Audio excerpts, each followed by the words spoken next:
હા તો મિત્રો હવે આપણે 3 ટોપિક ભણવાના બાકી છે, 3 પોઈન્ટ ભણવાના બાકી છે. એક છે બેટરી, બીજો છે બળતણ કોષ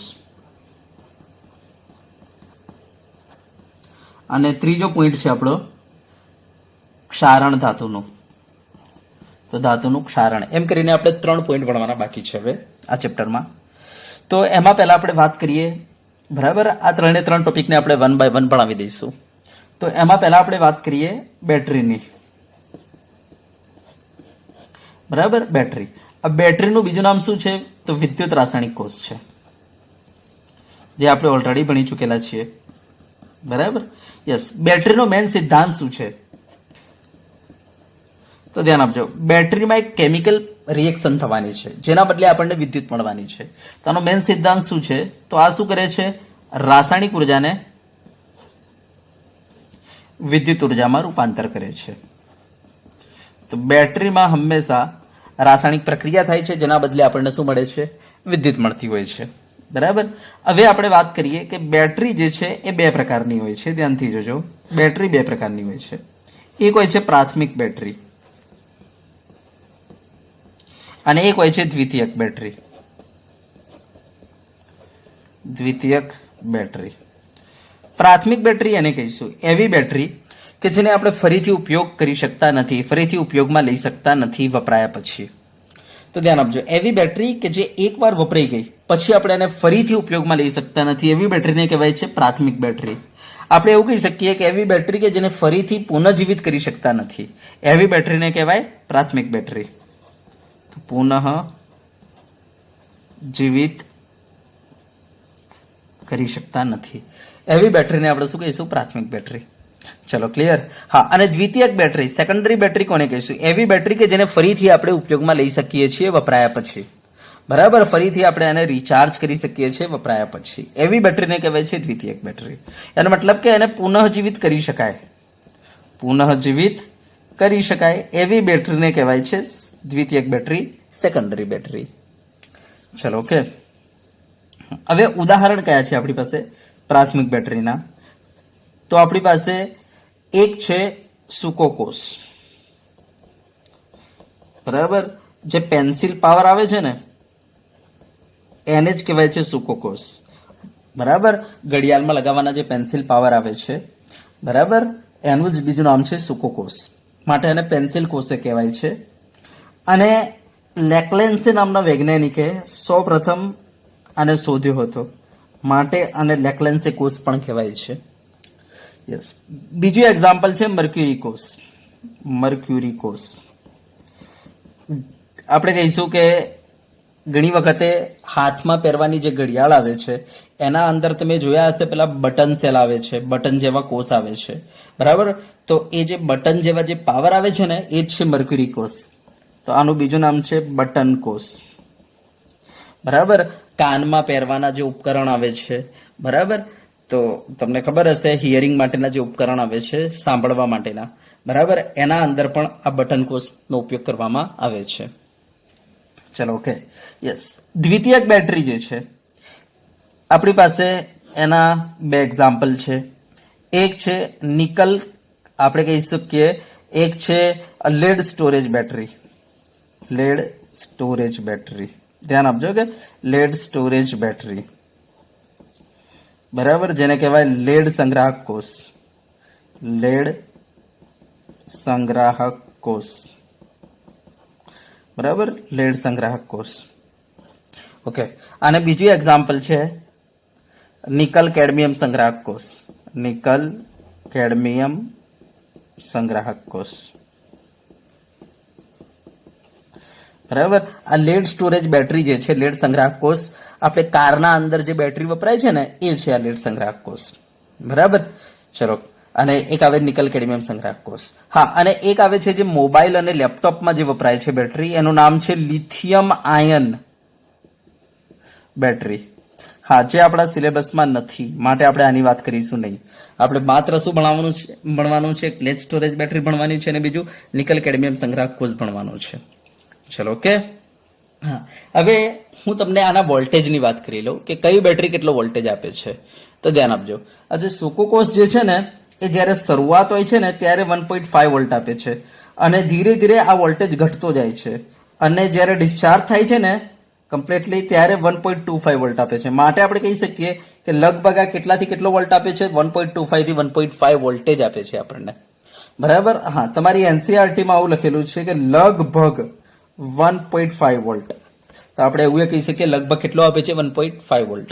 જ્યારે આ મર્ક્યુરી કોષ જે છે, આ મર્ક્યુરી કોષ, બરાબર, હા, આની ખાસિયત એ છે કે આ છેક સુધી પોતાનું આયુષ્ય દરમિયાન, બરાબર, પોતાના આવરદાન દરમિયાન એ અચળ વોલ્ટેજ આપે છે 1.35 વોલ્ટ. બરાબર. તો આનો વોલ્ટેજ જે છે એકદમ અચળ છે. બરાબર. અને કેમ અચળ છે એની વાત આપણે મર્ક્યુરી કોષમાં કરી લઈશું. બરાબર. તો આ જ્યારે બરાબર પૂરો થવાનો હોય ને એ વખતે પણ એનો વોલ્ટેજ કેટલો હોય છે? 1.35 વોલ્ટ હોય છે અને પછી એકદમ ઝીરો થઈ જાય છે. બરાબર. હા, કોઈ ફ્લક્ચ્યુએશન નથી આવતું આના વોલ્ટેજમાં, માટે અચળ વોલ્ટેજ આપે છે મર્ક્યુરી કોષ. ધ્યાન આપજો. લેડ સ્ટોરેજ બેટરી જે છે 2 વોલ્ટ આપે છે આપણને અને નિકલ કેડમિયમ સંગ્રાહક કોષ આપણને 1.4 વોલ્ટેજ આપે છે. તો આ મેં બતાવી દીધું કે ભાઈ બેટરી કેટલા પ્રકારની છે. બરાબર. પ્રાથમિક અને દ્વિતીયક બેટરી. એમાં પ્રાથમિક બેટરી કોને કહેવાય? તો આપણે કહી દઈએ કે ભાઈ જેને પુનઃજીવિત કરી શકાતી નથી.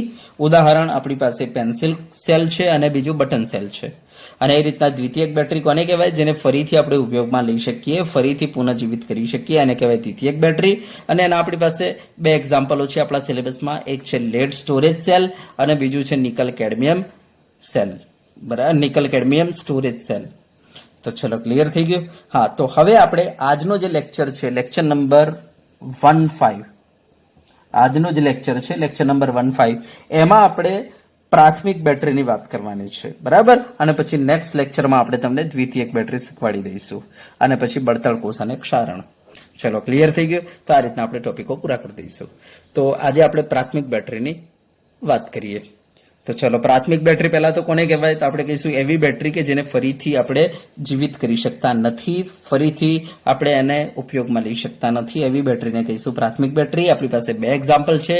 એકનું નામ છે પેન્સિલ સેલ અને બીજાનું નામ છે બટન સેલ. તો ચલો, પહેલા આપણે પેન્સિલ સેલ શીખવાડીએ, જેનું બીજું નામ સુકોકોસ એટલે કે ડ્રાય સેલ. બરાબર. અને ત્રીજું નામ લેક્લેન્સી સેલ. તો ચલો આપણે સ્ટાર્ટ કરીએ. સુકોકોસ. આ તો સુકોકોસ, જેને ઇંગ્લિશમાં આપણે કહીશું ડ્રાય સેલ. અને આ સુકોકોસ જે છે એની શોધ કરી હતી લેક્લેન્સે નામના વૈજ્ઞાનિકે. માટે આને લેક્લેન્સે કોષ પણ કહે છે. લેક્લેન્સે કોષ, લેક્લેન્સે કોષ પણ કહે છે.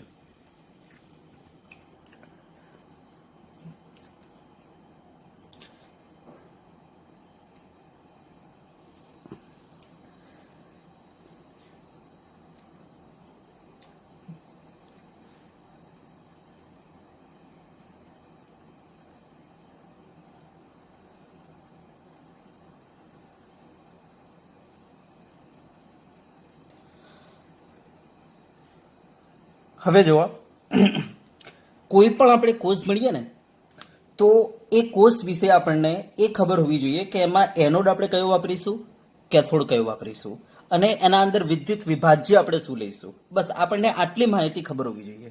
તો આપણે એ કોષને વ્યવસ્થિત સારી રીતના યાદ રાખી શકીશું. તો આપણે વાત કરીએ સુકોકોસ. તો આના અંદર એનોડ અને કેથોડ આપણે શું લઈએ છીએ? તો જો એનોડ તરીકે આપણે અહીંયા ઝીંકનું પાત્ર લઈશું. બરાબર. અને કેથોડ તરીકે અહીંયા ગ્રેફાઇટ ઉપર MnO2 નો પાવડર આપણે લઈ લઈશું. હા, હવે એનોડ ઉપર આપણને ખબર છે ઓક્સિડેશન થશે. તો જ્યારે ઝીંકનું ઓક્સિડેશન થશે તો શું બનશે? Zn+2 એક્વસ બનશે. કારણ કે આપણને ખબર છે કે ભાઈ ઝીંકનો ઓક્સિડેશન અંક 0 થશે અને Zn+2 નો +2 થશે. તો 0 માંથી +2 એટલે શું કહેવાય? વધારો. અને વધારો એટલે શું કહેવાય? ઓક્સિડેશન. તો આપણે કહી શકીએ કે એનોડ ઉપર રહેલો ઝીંક જે છે શામાં જશે? Zn+2 આયનમાં જશે. આ ક્રિયાને આપણે ઓક્સિડેશન કહીશું અને આપણને ખબર છે એનોડ ઉપર શું થાય ઓક્સિડેશન. એ જ રીતના કેથોડ ઉપર જે આપણે MnO2 લીધેલો છે બરાબર, તો આપણને ખબર છે કેથોડ ઉપર શું થશે રિડક્શન. તો આ MnO2 જે છે એ ધીરે ધીરે Mn2O3 માં કન્વર્ટ થશે. જો આ Mn નો ઓક્સિડેશનાંક કેટલો હતો? આ ઓક્સિજન -2 એટલે -4 આ બદલાવો +4 અને આ Mn નો ઓક્સિડેશનાંક શું બને? તો ઓક્સિજન -2 એટલે -6 આ બદલાવો +6 ડિવાઈડ બાય 2 કરો તો +3. જો +4 માંથી +3 ઘટાડો એટલે શું કહેવાય? રિડક્શન. આમ આપણે કહી શકીએ કેથોડ ઉપર શું થાય છે? રિડક્શન થાય છે. તો આપણે એનોડ ઉપર શું લઈશું? યાદ રાખી લઈશું કે ભાઈ ઝિંક લઈ લઈશું અને કેથોડ ઉપર શું લઈશું? તો MnO2 નો પાવડર લઈ લઈશું ગ્રેફાઇટ વિદ્યુત ઋણ પર. તો આપણે શું કરીશું? એક ગ્રેફાઇટ વિદ્યુત ધ્રુવ લઈશું, એની આસપાસ આપણે ભરી દઈશું MnO2 નો પાવડર. બરાબર, યસ. અને એનોડ ઉપર ઓક્સિડેશન થવાથી પેલો લીધેલ Zn સામાં જશે? Zn+2n માં જશે. એ જ રીતના કેથોડ ઉપર રિડક્શન થવાથી લીધેલ MnO2 સામાં જશે? Mn2O3 માં જશે. હવે એનોડ અને કેથોડની વચ્ચે આપણે ભરી દઈશું વિદ્યુત વિભાજ્ય. તો NH4Cl ભરી દઈશું વિદ્યુત વિભાજ્ય. અને આ વિદ્યુત વિભાજ્યને આપણે શું કરીશું? ધ્યાન આપજો. આ વિદ્યુત વિભાજ્યને આપણે ZnCl2 × 6H2O સાથે મિશ્ર કરીને ભરીશું. તો આના અંદર મોજૂદ પાણી જે છે, આના અંદર મોજૂદ આ મોઇસ્ચર જે છે પાણી, આ જે NH4Cl જે છે એનું આયનીકરણ કરશે, જેના કારણે શું બનશે? NH4+ આયન અને Cl- આયન. બરાબર. તો આપણે શું કરીશું? વિદ્યુત વિભાજ્ય તરીકે શું લઈશું? NH4Cl. કોના અંદર મિશ્ર કરી દઈશું? એને ZnCl2 × 6H2O સાથે મિશ્ર કરીને લુગદી તૈયાર કરી દઈશું. આ લુગદી જે છે આપણી વિદ્યુત વિભાજ્ય તરીકે વર્તશે. તો હવે આપણે યાદ કરી લઈશું. કોઈ પણ કોર્સ આપણે ભણીએ તો આપણને એ ખબર હોવી જોઈએ કે એમાં એનોડ શું વાપરવામાં આવશે, કેથોડ તરીકે શું લેવામાં આવશે અને વિદ્યુત વિભાજ્ય કયું. તો આના અંદર આપણે કહી દઈશું એનોડ તરીકે ઝિંકનું પાત્ર છે, કેથોડ તરીકે MnO2 છે કાર્બન ઉપર, બરાબર. ગ્રેફાઇટના સળિયા ઉપર MnO2 નો પાવડર પાથરેલો છે કેથોડ તરીકે, અને વિદ્યુત વિભાજ્ય કયું છે? NH4Cl. તો પહેલા તો આપણને આટલું સૂકા કોષ વિશે આટલું યાદ હોવું જરૂરી છે. હવે જો આના પરથી હું રચના લખું છું, બરાબર, તો ધ્યાન આપજો. પહેલા તો આપણે ઝિંકનું પાત્ર લઈ લઈશું. બરાબર, ઝિંકનું મેં પાત્ર લઈ લીધું. ઓકે, બરાબર. એ ઝિંકનું પાત્ર આપણું એનોડ તરીકે વર્તશે. તો ઝિંકનું પાત્ર જે એનોડ તરીકે વર્તે છે. હવે જુઓ, આ ઝિંકના પાત્રમાં આપણે ગ્રેફાઇટનો સળિયો મૂકી દઈશું. હા, આ એવી રીતના મૂકીશું કે આ સળિયો જે છે આપણા ઝિંકના પાત્રને અડકે નહીં, એ રીતના આપણે મૂકીશું. બરાબર, આ ગ્રેફાઇટનો સળિયો આપણા ઝિંકના પાત્રને ટચ ના કરે એ રીતના મૂકીશું. ચલો, મેં મૂકી દીધો. આ જે ગ્રેફાઇટનો સળિયો છે, બરાબર, એ કેથોડ તરીકે વર્તે છે.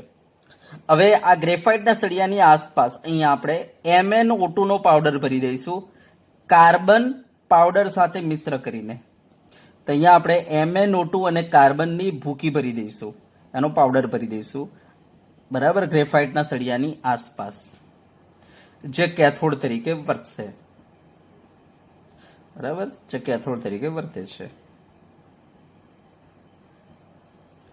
ઓકે, તો અહીંયા આપણે શું ભર્યું છે? તો આપણે કહી દઈએ કે અહીંયા આપણે MnO2 પ્લસ કાર્બન એની ભૂકી ભરેલી છે. ઓકે, ચલો, હવે આ બાકી જે જગ્યા વધેલી છે, આ જગ્યામાં આપણે વિદ્યુત વિભાજ્ય ભરી દઈશું NH4Cl. બરાબર.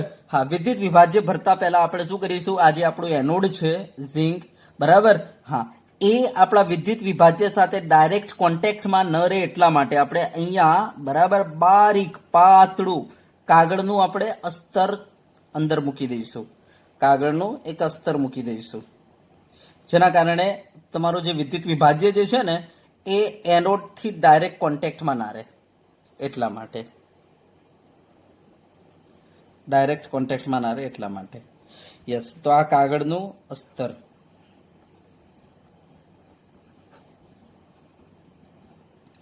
ચલો, ઓકે, યસ. હવે આ જે જગ્યા વધી છે એના અંદર આપણે વિદ્યુત વિભાજ્ય ભરી દઈશું. વિદ્યુત વિભાજ્ય કયું છે આપણું? NH4Cl. એનું આયનીકરણ થાય એટલા માટે આપણે શું લીધેલું છે? એની સાથે ZnCl2 × 6H2O મિશ્ર કરીને, બરાબર, એની સાથે આપણે મિશ્ર કરેલું છે. તો અહીંયા આપણે ભરી દઈશું, બરાબર, NH4Cl plus ZnCl2 into 6H2O, આની લુગદી, બરાબર, લુગદી ભરી દઈશું. ઓકે, તો આની લુગદી ભરી દઈશું. ચલો, ક્લિયર છે? હા, હવે ધ્યાન આપજો, આ કોષને હવે પેક કરવાનો છે. તો આપણે પેક કરવા માટે અહીંયા વિદ્યુત અવાહક મટીરિયલથી અહીંયા પેક કરીશું, બરાબર. તેના માટે વિદ્યુત અવાહક આપણે વેક્સ લગાવી દઈશું. વિદ્યુત અવાહક મટીરિયલ છે મીણ, બરાબર, વિદ્યુત અવાહક મીણ છે. હા, મેં એટલા માટે વિદ્યુત અવાહક લીધેલો છે. જો આ વિદ્યુત વાહક હોત ને તો પછી આ શું થઈ જશે, તમારો કેથોડ અને એનોડ એકબીજાના કોન્ટેક્ટમાં આવી જાય. જો વિદ્યુત વાહક હોય તો એનોડ ઉપર ઉત્પન્ન થયેલા ઇલેક્ટ્રોન સીધા તમારા કેથોડ ઉપર અહીંયા થઈને આવી જાય સીધા. તો આપણા વાયર મારફતે પછી આવવાના કોઈ ચાન્સ રહે નહીં. માટે આપણે યાદ રાખીશું કે કેથોડ અને એનોડને એકબીજાથી ટચમાં ન રહે એ રીતના આપણે ગોઠવવાના રહેશે કોઈ પણ કોષમાં, બરાબર. એકબીજાના ડાયરેક્ટલી કોન્ટેક્ટમાં ના રહેવા જોઈએ. તો માટે આપણે જુઓ, તમે જોઈ શકો છો અહીંયા મેં વચ્ચે ગેપ રાખેલી છે. અહીંયા તમે જોઈ શકો છો મેં વિદ્યુત અવાહક મીણનો ઉપયોગ કર્યો છે, જેના કારણે આપણે કહી શકીએ આપણું એનોડ અને કેથોડ જે છે એકબીજાના કોન્ટેક્ટમાં આવે નહીં. નહીતર એનોડ ઉપર ઇલેક્ટ્રોન ઉત્પન્ન જે થશે ને એ સીધા જ તમારા કેથોડ ઉપર જતા રહેશે, બરાબર. એટલે આવું ન થાય એના માટે આપણે શું કરીશું, બંનેને એનોડ અને કેથોડને સેપરેટ રહે ને એ રીતના આપણે આખી સિસ્ટમ તૈયાર કરીશું. ચલો, ક્લિયર થઈ ગયું? યસ. તો આપણો આ કોષ તૈયાર થઈ ગયો. યસ, આને કહેવાય છે સૂકો કોષ. હવે જો એક વાત હું તમને કહી દઉં, એકચ્યુઅલી આ સૂકો કોષ છે, પણ હું માનું છું તેમ કે એકચ્યુઅલી આ સૂકો કોષ નથી. કેમ? કારણ કે તમને ખબર છે, તમે અહીંયા જે ભરેલું છે, શું ભરેલું છે, ZnCl2 ઇન્ટુ 6H2O ભરેલો છે. જો પાણી તો છે, લુગદી છે, એકચ્યુઅલી આ થોડો તો ભીનો છે જ, પણ આપણે એને સૂકો કહીએ તો ચાલે, કારણ કે આમાં પાણીનું પ્રમાણ બહુ જ ઓછું છે, માટે આપણે સૂકો કહીએ તો ચાલે. માટે આનું નામ સૂકો કોષ રાખેલું છે, કારણ કે આમાં પાણીનું પ્રમાણ તમે જોઈ શકો છો બહુ જ ઓછું છે, એટલા માટે. હા, એવું નથી કે પાણીનું પ્રમાણ 0 હોય ને ભાઈ, પાણી છે, જો 6H2O રહ્યા, બરાબર. અને જો આ પાણી ના હોય ને તો આ કોષ કામે ના કરે. હું તમને હમણાં બતાવીશ, તમને ખબર પડશે. જો આ પાણી ના હોય ને તો આ કોષ કામે ના કરે. જો આ પાણી સુકાઈ જાય ને તો આ કોષ બંધ પડી જાય છે. હા, અને એના પાછળનું કારણ શું છે હમણાં બતાવું છું હું તમને. ચલો, આટલે સુધી ક્લિયર થઈ ગયું, બરાબર. તો આ આપણો સૂકો કોષ થઈ ગયો. આ એની મેં રચના બતાવી દીધી. હવે આના અંદર આપણે કહીશું કે કેવા પ્રકારની પ્રક્રિયા થાય છે જેનાથી કરંટ પેદા થાય છે, એ આપણે વાત કરીએ. તો ચલો, આમાં થતી હવે પ્રક્રિયાની સમજણ આપીએ.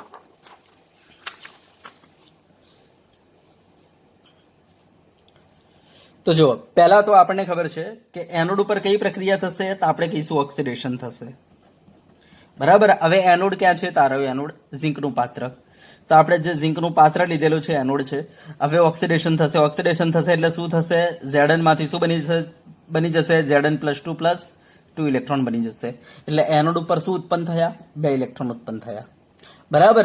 હવે દાખલા તરીકે મેં આ કોષને વાયર મારફતે આ રીતના, બરાબર, આ કોષને દાખલા તરીકે મેં વાયર મારફતે આ રીતના જોડેલો છે, તાર મારફતે.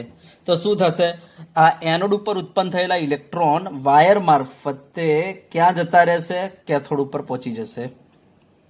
કેથોડ ઉપર ત્યાં શું થવાનું છે, રિડક્શન. હવે બરાબર ધ્યાનથી જોજો કે અહીંયા તમે જોઈ શકો છો કે મેં અહીંયા વિદ્યુત વિભાજ્ય ભરેલો છે, NH4Cl ભરેલો છે ને. હા, NH4Cl દાખલા તરીકે મારી પાસે 2 મોલ છે, તો આપણે કહીશું કે ભાઈ 2 NH4 પ્લસ આપશે અને 2 Cl માઇનસ આપશે. બોલો, બરાબર.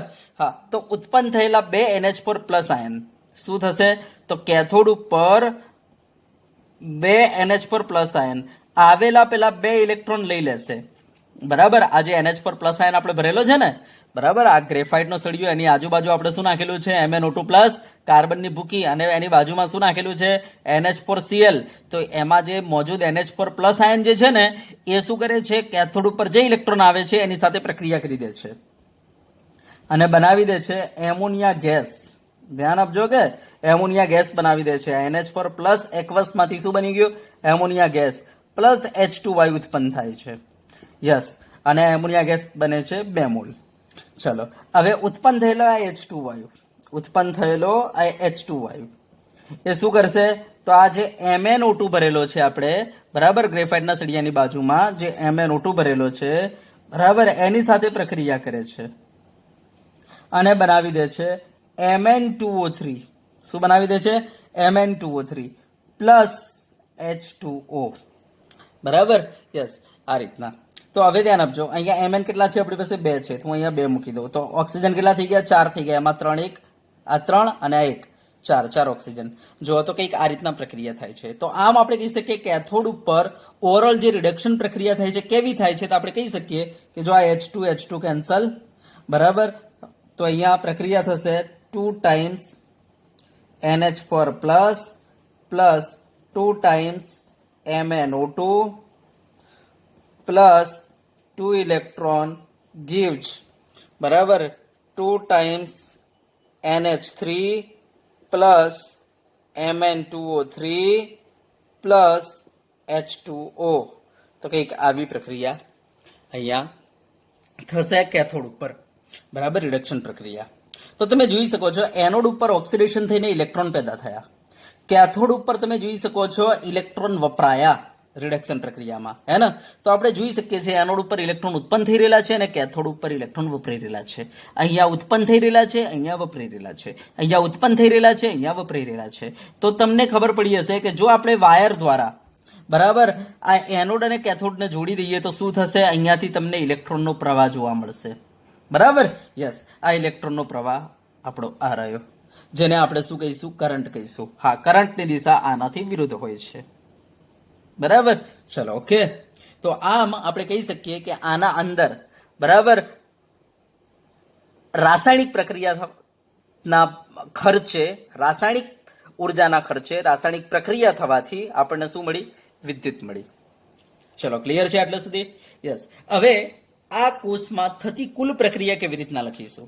તો ચલો, કુલ પ્રક્રિયા લખવા માટે આપણે શું કરીશું? એનોડ ઉપર થતી પ્રક્રિયા અને કેથોડ ઉપર થતી પ્રક્રિયા, આ બંનેનો આપણે સરવાળો કરી દઈશું. તે આપણી કુલ પ્રક્રિયા થઈ જશે, જેને આપણે કોષ પ્રક્રિયા અથવા રેડોક્સ પ્રક્રિયા કહી શકીએ. ચલો, તો કોષ પ્રક્રિયા, તો આ બે પ્રક્રિયાનો સરવાળો કરીશું, બરાબર. આ એનોડ ઉપર થતી પ્રક્રિયા છે ને આ કેથોડ ઉપર થતી પ્રક્રિયા છે. ચલો, તો આ બંનેનો સરવાળો કરીએ તો Zn પ્લસ, બરાબર, 2NH4 plus 2MnO2 plus 2 electron cut થઈ ગયા, gives Zn plus 2 plus 2 times NH3 plus Mn2O3 plus H2O. તો આ પ્રક્રિયા થઈ. તો આપણે જોઈ શકીએ છીએ આ બેટરીમાં થતી કુલ કોષ પ્રક્રિયા આ છે. ચલો, બરાબર.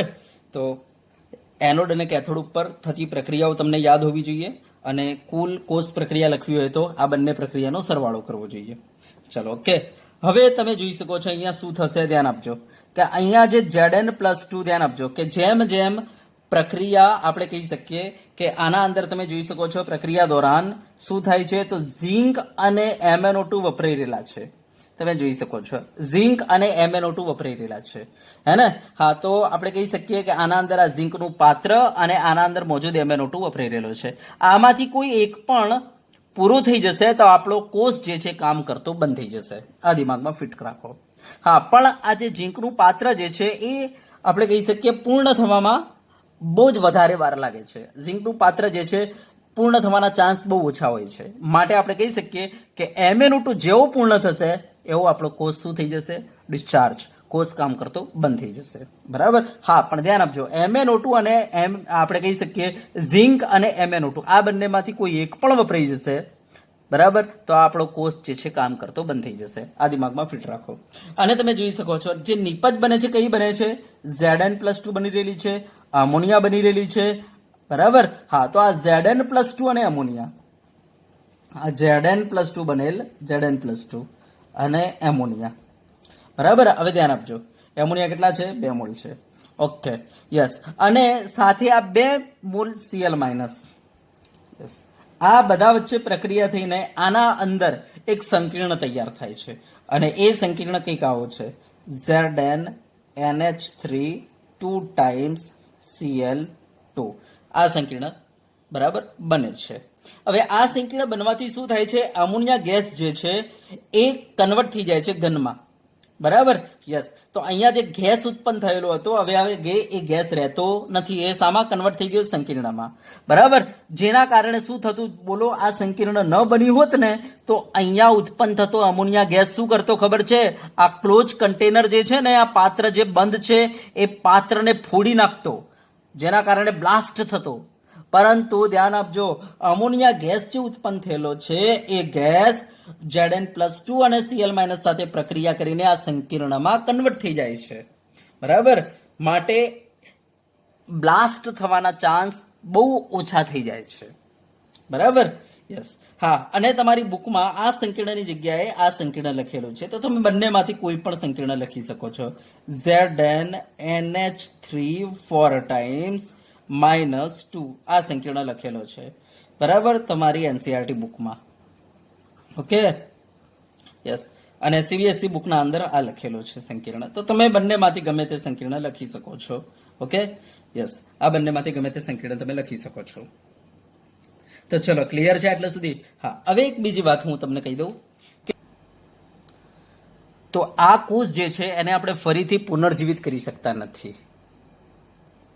અને કેમ? કારણ કે એમાં થતી જે કોષ પ્રક્રિયા છે, આ કોષ પ્રક્રિયાને આપણે ફરીથી ઉલટાવી શકતા નથી. અને ન ઉલટાવી શકવાનું કારણ એ છે કે Mn2O3 જે છે એને MnO2 માં, એટલે કે Mn+3 ને Mn+4 માં આપણે કન્વર્ટ કરી શકતા નથી. જો આ થઈ જતું હોત તો પાછું આપણને MnO2 મળી જતું. ઝીંક તો આપણી પાસે હોય જ છે, ઝીંકનું પાત્ર. બરાબર, તો આપણી ફરીથી પ્રક્રિયા સ્ટાર્ટ થઈ જતી. બરાબર, પરંતુ પ્રોબ્લેમ એ છે કે Mn+3 આયન જે છે એને આપણે Mn+4 આયનમાં કન્વર્ટ કરી શકતા નથી, આ પ્રક્રિયાને ઉલટાવી શકતા નથી. જેના કારણે આપણે કહી શકીએ આ કોષને આપણે ફરીથી પુનર્જીવિત કરી શકતા નથી. ઓકે, હા. હવે તમે કોઈ વખતે પેન્સિલ સેલ લેવા ગયા હોય ત્યારે તમે જોયું હશે નીચે એક્સપાયરી ડેટ લખેલી હોય છે કે ભાઈ 2 વર્ષમાં આ કોષ એક્સપાયર થઈ જશે, તમે વાપરો યા ના વાપરો એનાથી કોઈ મતલબ નથી. હવે કેમ એક્સપાયરી ડેટ લખેલી હોય છે, તો હું તમને બતાવી દઉં કે આના અંદર અહીંયા જે NH4Cl ભરેલો હોય છે એ શું કરે છે, આ ઝીંકનું જે પાત્ર છે એનું ક્ષારણ કરે છે. તો ધીરે ધીરે વગર વાપરે આ ઝીંકનું પાત્ર ધીરે ધીરે અહીંયાથી ખતમ થતું જાય છે અને 2 વર્ષમાં એ ખતમ થઈ જાય છે. અને જો ઝીંક જ નહીં રહે તો બોલો આ પ્રક્રિયા થશે? ના થાય. બરાબર, જેના કારણે આપણને વિદ્યુત મળશે નહીં. અને આપણે કહી શકીએ કે આ કોષ જે છે એનો વોલ્ટેજ કેટલો છે, તો આ કોષ આપણને કેટલા વોલ્ટ આપે છે, તો 1.5 વોલ્ટ લગભગ આપણે કહી શકીએ. બરાબર, અંદાજિત આપણે કહી શકીએ 1.5 વોલ્ટ. હા, અને આમ હોય છે એકચ્યુઅલી 1.5 વોલ્ટ, પરંતુ ધીરે ધીરે ઘણી વખતે શું થાય છે, તમે જોયું હશે કે તમે ઘરે ઘડિયાળ માં તમે પાવર નાખ્યા પછી જ્યારે પાવર ખતમ થવા આવે છે વખત તમે જોજો કે ઘડિયાળનો કાંટો જે છે એની જે સ્પીડ હોય છે ધીરે ધીરે ઘટી જાય છે. તમે જોજો કે જ્યારે પૂરો થવા આવે છે ને, આમ તો 1.5 વોલ્ટ જ હોય છે, પણ જ્યારે એન્ડ પર આવે છે ને પૂરો થવા, એ વખતે એનો વોલ્ટેજ ઓછો થઈ જાય છે. જે બરાબર તમે જોતા હશો ઘડિયાળના કાંટાની સ્પીડ ઘણીવાર ઘટી જાય છે. બરાબર, છેલ્લે જ્યારે પૂરો થવા પર આવે છે તો આપણે કહી શકીએ એનો એક્ઝેક્ટલી 1.5 વોલ્ટ જે છે અચળ નથી હોતો, ધીરે ધીરે આ જે છે ઘટી જાય છે અને કેટલા સુધી પહોંચી જાય છે, 1.25 વોલ્ટ સુધી પહોંચી જાય છે અને ખતમ થઈ જાય છે. તો આપણે કહી શકીએ કે આનો વોલ્ટેજ જે છે 1.25 થી 1.5 વોલ્ટની વચ્ચે છે. એનો મતલબ આ અચળ વોલ્ટેજ આપણને નથી આપતો. બરાબર, તો આપણા કોષનો વોલ્ટેજ કેટલો છે અહીંયા, લગભગ 1.5 વોલ્ટ આપણે કહીએ તો પણ ચાલે, અથવા એક્ઝેક્ટલી લખવું હોય તો કહી શકીએ 1.25 થી 1.5 વોલ્ટ. બરાબર, આ કોષનો વોલ્ટેજ છે. હવે તમને ઘણી વખતે આ ટાઈપનો પ્રશ્ન પૂછી નાખે કે 2 મોલ આપણે કઈ તમને આ રીતના પૂછીએ 1 મોલ MnO2 તમને કેટલો વિદ્યુતનો જથ્થો આપશે સૂકા કોષમાં, તો આપણે કહી શકીએ, તમે જોઈ લો 2 મોલ MnO2. બરાબર, 2 મોલ MnO2 જે છે તમે જોઈ શકો છો 2 ઇલેક્ટ્રોન એનોડમાંથી 2 ઇલેક્ટ્રોન કેથોડમાં આવે છે. તો 2 મોલ MnO2 વપરાય છે ત્યારે 2 મોલ ઇલેક્ટ્રોન જે છે એનોડ પરથી કેથોડ ઉપર જઈ રહેલા છે. તો તમને કેટલો વિદ્યુતનો જથ્થો મળે છે, તો 2 મોલ MnO2 વપરાય છે ત્યારે તમને 2 ફેરાડે વિદ્યુતનો જથ્થો મળી રહેલો છે. તો 1 મોલ MnO2 વપરાશે તો બોલો કેટલો, 1 મોલ MnO2 વપરાશે તો બોલો કેટલો જથ્થો મળશે વિદ્યુતનો, તો આપણે કહી શકીએ કેટલો, 1 ફેરાડે. તો આવો પ્રશ્ન આપણને પૂછી શકે, અથવા આવું પૂછી નાખે 1 મોલ ઝીંક આના અંદર વપરાશે ત્યારે કેટલા ફેરાડે વિદ્યુતનો જથ્થો મળશે. તો આપણે કહી શકીએ છીએ કે જો 1 મોલ ઝીંક વપરાય છે ત્યારે આપણને એનોડ પરથી 2 મોલ ઇલેક્ટ્રોન કેથોડ ઉપર જઈ રહેલા છે, હે ને, કેથોડ ઉપર જઈ રહેલા છે 2 મોલ ઇલેક્ટ્રોન. એનો મતલબ 1 મોલ ઝીંક વપરાશે ત્યારે આપણને કેટલા ફેરાડે વિદ્યુતનો જથ્થો મળશે, તો આપણે કહી શકીએ 2 ફેરાડે વિદ્યુતનો જથ્થો મળશે. બરાબર. તો આવા નાના નાના પ્રશ્નો આમાંથી તમને પૂછી શકે છે. ચલો, ઓકે. હા, હવે આની ઉપયોગિતા ક્યાં છે તો ધ્યાન આપજો. આ કોષની ઉપયોગિતા તો આપણે કહીશું એક તો ઘડિયાળમાં, બરાબર. યસ, ઘડિયાળના અંદર આની ઉપયોગિતા રહેલી છે. ઘડિયાળમાં આપણે વાપરીએ છીએ પેન્સિલ સેલ, બરાબર. અને બીજો ટ્રાન્ઝિસ્ટરના અંદર આની ઉપયોગિતા છે, ટ્રાન્ઝિસ્ટરમાં, બરાબર. તો આ બે ઉપયોગિતા આપણે લખી દઈશું. તો આપણો આ સૂકોકોષ અહીંયા પૂરો થાય છે, બરાબર. આઈ હોપ કે સૂકોકોષ તમને ખબર પડી ગઈ હશે, બરાબર. તો ચલો હવે આપણે જોઈએ મર્ક્યુરી કોષ. ચલો તો હવે મર્ક્યુરી કોષ,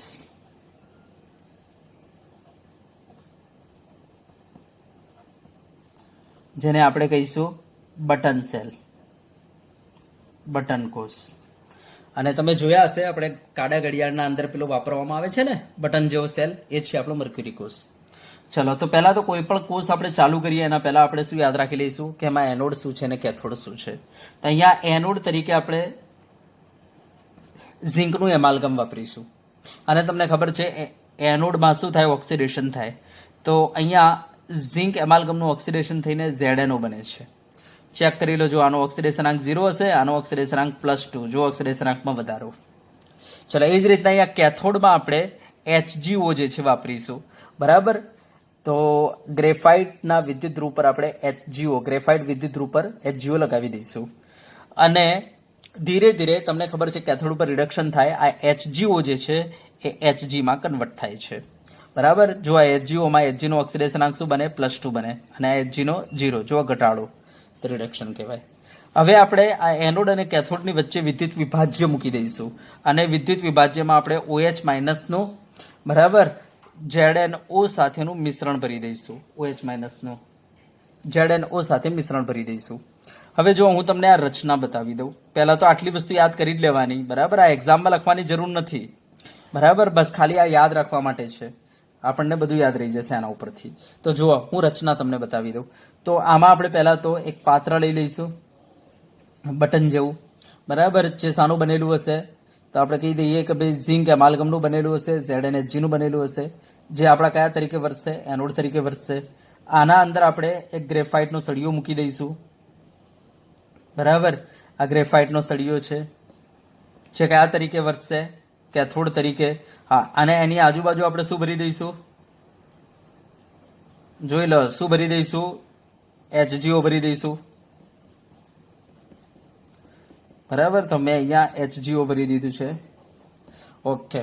હવે બાકીની જે જગ્યા છે એના અંદર આપણે શું ભરી દઈશું, તો વિદ્યુત વિભાજ્ય ભરી દઈશું. એના પહેલા આપણે શું કરીશું, એનોડને વિદ્યુત વિભાજ્યથી અલગ કરવા માટે આપણે શું કરીશું, ત્યાં કાગળનું સ્તર લગાવી દઈશું અંદર,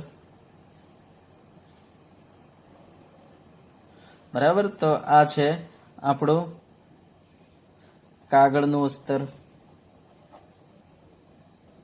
હા, હવે બાકીની જે જગ્યા વધી એ જગ્યામાં આપણે ભરી દઈશું વિદ્યુત વિભાજ્ય.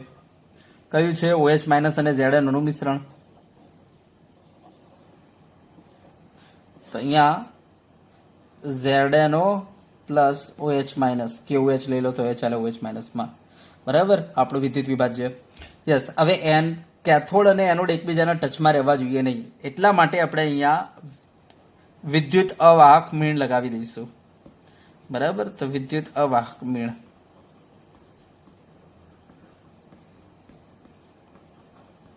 ચલો, ઓકે. યસ. હવે એનોડ ઉપર કઈ પ્રક્રિયા થશે, તો આપણને ખબર છે એનોડ ઉપર ઓક્સિડેશન થાય. હવે એનોડ ઉપર તમે જોઈ શકો છો ZnHg આપણે લીધેલો છે, અને આ ZnHg શામાં જઈ રહેલો છે, ZNO માં જઈ રહેલો છે. તો યાદ આ રીતના રાખીશું, આ ZnHg જઈ રહેલો છે શામાં, તો ZNO માં જઈ રહેલો છે. તો પહેલા તો મેં આ રીતના લખી દીધું. હવે આપણે કહીશું ઓક્સિજન શામાંથી આવ્યું હશે, તો પેલો જે વિદ્યુત વિભાજ્ય છે OH- એમાંથી આવ્યું હશે. તો આપણે 2 OH- વાપરીશું.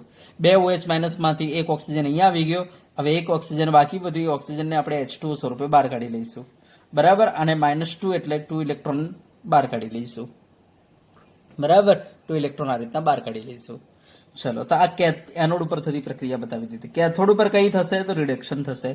હવે તમે જોઈ શકો છો કેથોડમાં આપણે શું ભરેલો છે તો કેથોડમાં જુઓ ગ્રેફાઇટની આસપાસ HgO ભરેલો છે. આ HgO છે બરાબર, HgO લીધેલો છે. તો આપણે અહીંયા HgO અને આ HgO શામાં જાય છે તો તમે જોઈ શકો છો HgO શામાં જાય છે Hg માં. ચલો ઓકે યસ હા. તો હવે ધ્યાન આપજો અહીંયા જો ઉત્પન્ન થયેલા H2O+2 ઇલેક્ટ્રોન અહીંયા મૂકી દેવાના. યસ તો શું થશે આ Hg અલગ થઈ ગયું, પછી આ બે ઓક્સિજન અને બે હાઇડ્રોજન મિલાવો એટલે 2OH- થઈ જશે. તો આ પ્રક્રિયા થાય છે કેથોડ ઉપર. તો આ રીતના એનોડ ઉપર ઇલેક્ટ્રોન ઉત્પન્ન થઈ રહેલા છે, કેથોડ ઉપર ઇલેક્ટ્રોન વપરાઈ રહેલા છે બરાબર, જેના કારણે આપણે કહી શકીએ બરાબર ઇલેક્ટ્રોનનો પ્રવાસ સ્ટાર્ટ થઈ ગયો બરાબર. યસ અહીંયા ઘડિયાળ મૂકી દો, તમારી ઘડિયાળ ચાલુ બરાબર, ઘડિયાળ ચાલુ તમારી. ચલો ઓકે. અહીંયા કુલ કોષ પ્રક્રિયા કેવી થશે તો કોષ પ્રક્રિયા માટે બંનેનો આપણે સરવાળો કરી દઈશું. કોષ પ્રક્રિયા ખબર પડી જશે. તો ZnHg, હવે ધ્યાન આપજો અહીંયા H2O તો H2O, 2 ઇલેક્ટ્રોન તો 2 ઇલેક્ટ્રોન, 2H- તો 2H-, તો અહીંયા ZnHg વધ્યો પ્લસ HgO ગીવ છે બરાબર, HgO ગીવ છે ZnO પ્લસ Hg.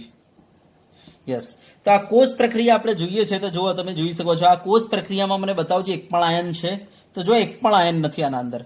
તો ધ્યાન આપજો કે આ કોષ પ્રક્રિયામાં એક પણ આયન નથી, માટે જ્યારે આપણે આનો ઈ-સેલ લખીએ તો ઈ-સેલ આમનો અચળ રહેશે બરાબર, કારણ કે એક પણ આયન નથી. માટે આયન ઘટે યા વધે તો કોઈ ફરક પડતો નથી, કારણ કે આમની કોષ પ્રક્રિયા દરમિયાન એક પણ આયન નથી. માટે આનો જે પોટેન્શિયલ છે 1.35 વોલ્ટ એ છેક સુધી અચળ છે. ધ્યાન આપજો એના આખા આયુષ્ય દરમિયાન બરાબર 1.35 વોલ્ટ એનો પોટેન્શિયલ અચળ હોય છે.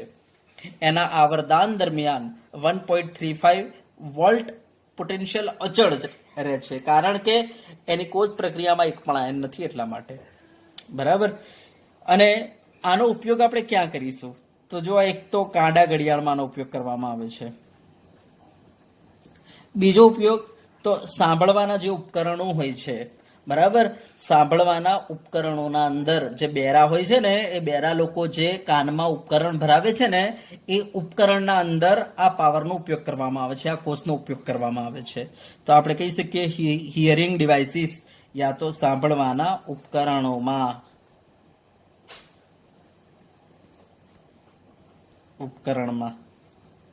સાંભળવાના ઉપકરણના અંદર આનો ઉપયોગ કરવામાં આવે છે બરાબર. તો આ થઈ ગયું આપણું મર્ક્યુરી કોષ.